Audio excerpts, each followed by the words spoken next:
Salut à tous, c'est Nico, j'espère que vous allez bien, moi ça va toujours aussi bien. Alors aujourd'hui je vais vous présenter un casque dont j'entends vaguement parler depuis quelques mois. Il s'agit du Space 2 de MU6. Donc en janvier dernier j'étais à Las Vegas pour le CES comme tous les ans et j'ai rencontré le fondateur de MU6 sur place.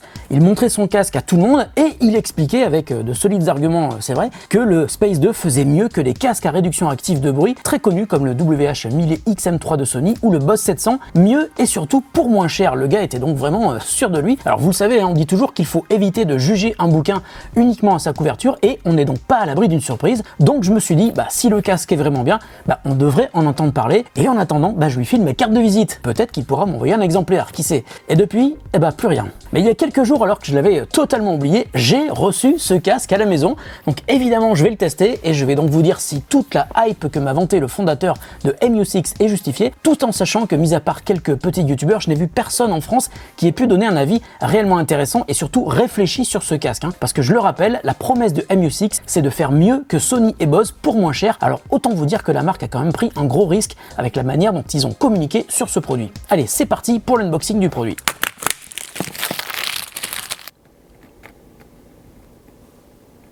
One moment later. C'est long, hein?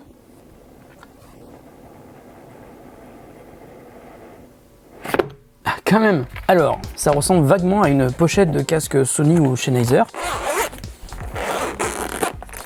En cuir de vachette vegan. Pas du tout, c'est du plastoc. Voilà ce magnifique casque. Les coussinets ont l'air plutôt confortables. Je vais tout de suite le mettre sur la tête.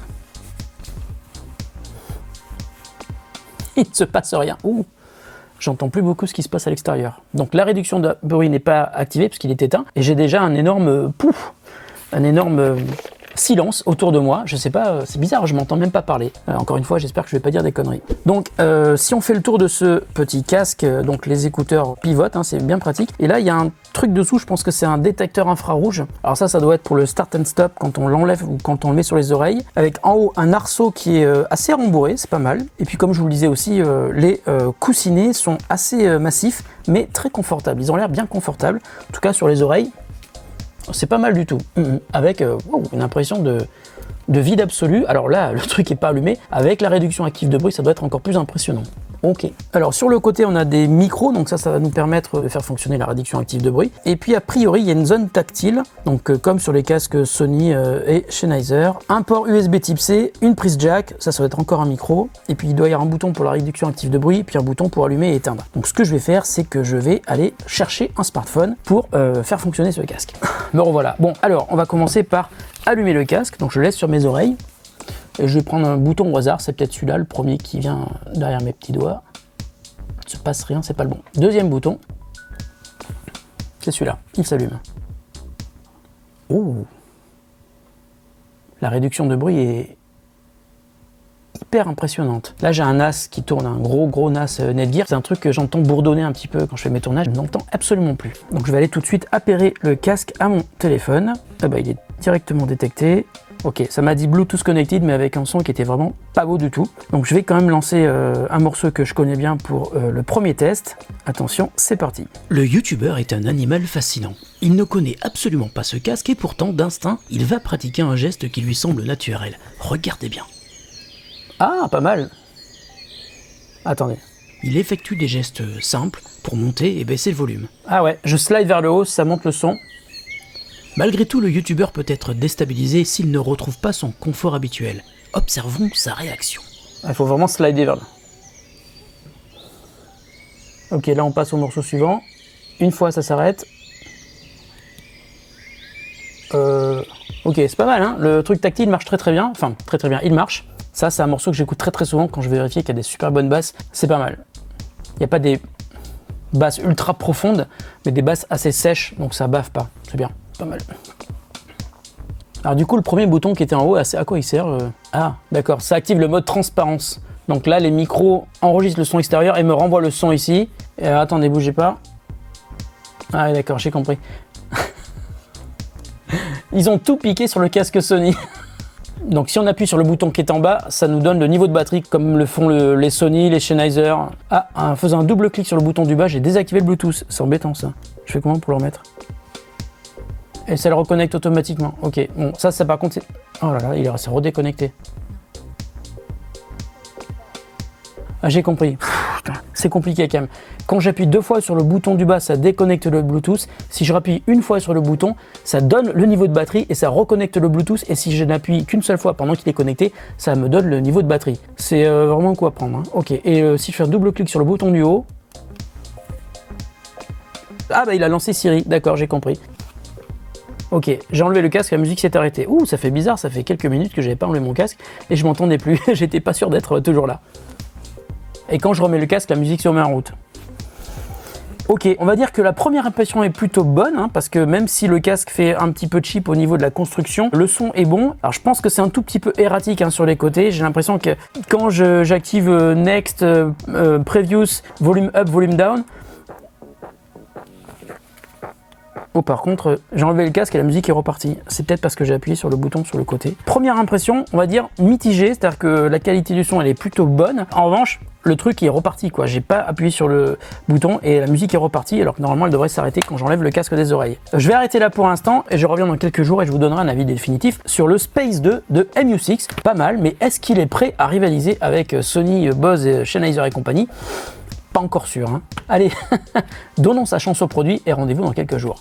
Bon, eh bien je croyais pouvoir faire le malin en revenant devant vous plusieurs jours après, en rigolant de ce casque qui se prend pour un égal des Bose, Sony et Sennheiser et qui prétend pour autant le faire avec un prix inférieur. Eh bien figurez-vous que j'avais complètement tort. Je vais donc vous donner mon avis définitif après une semaine de tests intensifs et quotidiens et franchement j'ai été super surpris. Alors déjà on peut imaginer ce qui a pu se passer dans la tête des créateurs du Space 2.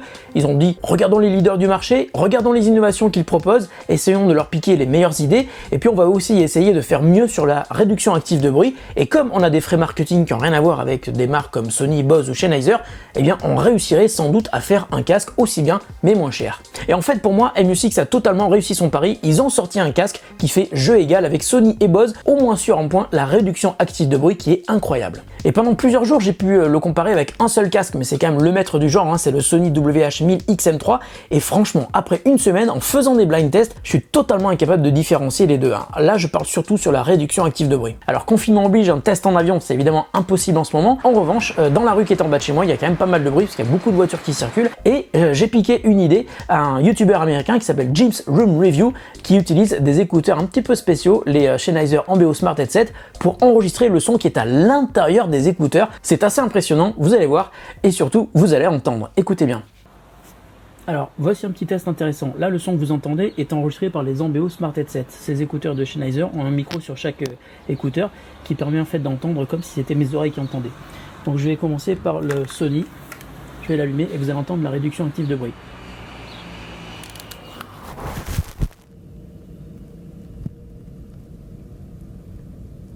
Power on. Et là, il est allumé, bien sûr.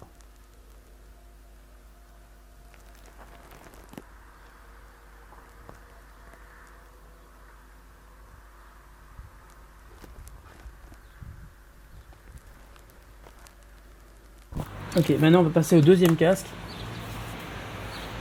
le Space 2.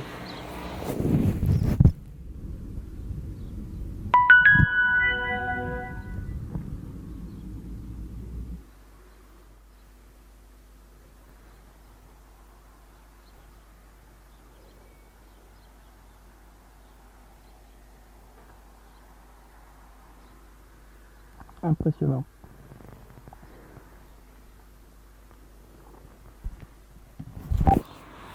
Voilà.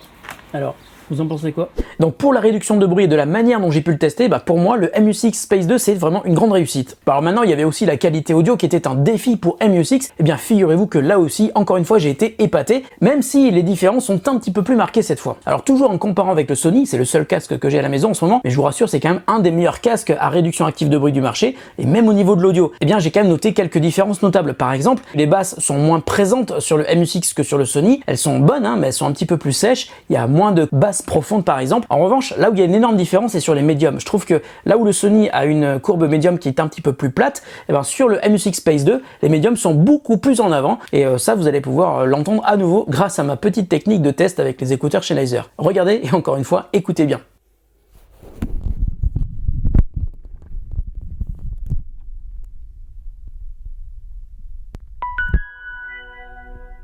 Bluetooth connected.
Bon alors en plus de ce comparatif, je peux aussi vous confirmer ma première impression, le Space 2 est très confortable, hein, à la fois grâce à ses coussinets qui sont très épais, et puis l'arceau qui est aussi bien rembourré. D'ailleurs c'est pas uniquement dans les fonctionnalités que le Space 2 fait penser au Sony WH-1000 XM3, on voit bien aussi que MU6 s'en est inspiré également pour le design et donc pour le confort. Ensuite l'autonomie est plutôt bonne, hein. On peut compter sur environ 20 heures avec le niveau de réduction de bruit au maximum, il faudra prévoir environ 4 heures pour recharger la batterie de 800 mAh. Enfin un petit détail si vous voulez utiliser ce casque en mode filaire, le port jack est au format 2,5 mm, donc faites gaffe à ne pas perdre le câble fourni avec. Alors avant de conclure, quelques petits détails de plus, MU6 a sorti une application pour le Space 2 qui nous permet de modifier quelques paramètres. On peut changer le niveau de réduction de bruit entre normal et fort, on peut aussi activer la mise en veille automatique, même si la durée n'est pas indiquée et qui ne peut d'ailleurs pas être modifiée. On peut activer ou non le play pause automatique quand on enlève ou quand on met le casque. En revanche, même s'il semble très utile, impossible de désactiver le mode conversation qui est donc toujours actif. Et pour faire ça, je vous l'ai dit, hein, ils se sont inspirés de Sony, c'est le fait de mettre la paume de la main sur l'écouteur droit qui coupe temporairement le son et puis qui active les micros extérieurs et qui permet donc d'activer le mode conversation. C'est malin, mais ils ont rien inventé. Bon, et malheureusement, hein, l'application de MU6 ne tient pas la route face à celle de Sony qui est bourrée de fonctionnalités. Mais bon, l'application c'est un détail parce que ce qui compte en fait, c'est la réduction active de bruit et la qualité du son. Et pour le coup, je trouve que le MU6 Space 2 est réellement réussi. Bon, maintenant, ça va aussi dépendre du prix que vous allez pouvoir le payer. Par exemple, quand il a été lancé en précommande sur Indiegogo, il était proposé à 179 €, mais aujourd'hui, avant mon tournage, il était encore à 249 € sur Amazon. Wow, breaking news, je me permets d'intervenir tout de suite avant la fin de la conclusion parce que figurez-vous que j'ai reçu le code de Mingming, hein, le créateur de MU6, qui me donne un code promo de moins 10% qui est valable toute l'année 2020 sur Amazon. Et je me suis aussi aperçu que directement sur Amazon, il y a un code promo qui est caché sur la page. Je vous montre en ce moment là où il faut aller le chercher. Et en ajoutant ces deux codes ensemble dans votre panier, eh bien ça fait baisser le prix du casque à 211 €. Et là, c'est encore plus intéressant. Franchement, à ce prix-là, il faut pas hésiter longtemps parce que le code qui est actuellement inscrit sur Amazon, je suis pas sûr qu'il reste très longtemps. Voilà Nico, je te laisse faire la conclusion de la vidéo. En tout cas, le Space 2 est pour moi une bonne surprise, hein. C'est un casque qui veut jouer dans la cour des grands et qui tient toutes ses promesses. Je pense que ça mérite d'être signalé. En tout cas, j'espère que cette vidéo vous a plu. Si c'est le cas, surtout n'hésitez pas à mettre un pouce en l'air, à vous abonner à la chaîne hein, si ce n'est pas encore déjà fait, et puis à me poser des questions sur le MU6 Space 2 parce que j'ai la chance de le garder. Merci beaucoup à MU6 de me l'avoir envoyé. Merci de votre attention, merci aussi de votre fidélité et merci pour tous les messages d'encouragement que je lis tous les jours en description de mes vidéos. Allez, salut et à très bientôt sur The Grand Test. J'entends plus rien. Nico apéro. J'entends plus rien. Il entend pas, il a un casque. Je n'entends plus rien. Bon bah tant pis hein.